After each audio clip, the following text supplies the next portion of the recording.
In this video, we will answer the popular Stack Overflow question: what is the difference between Python's list methods append and extend?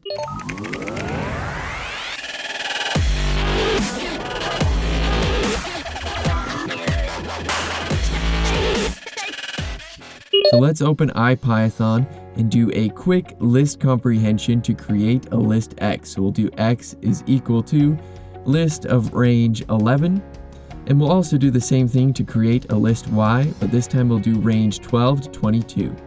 So here's our list x and here's our list y. Now the append function lets you add a new object to a list. So we can add another int object to x by doing np.append with the number 100, and now you see that x is the same but with a 100 appended to the end. And we can do this exact same thing with y. Here's y with a 100 appended to the end.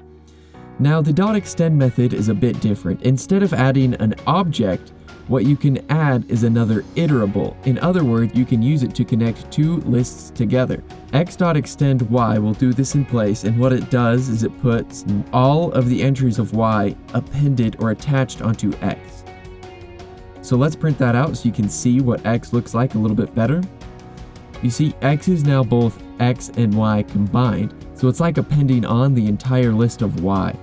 So that is the difference. Append lets you add on one value, and extend lets you add on an entire list. So there you have it. That is the difference between Python's list methods append and extend. Please check out some of my other Python videos, and please subscribe for more Python content.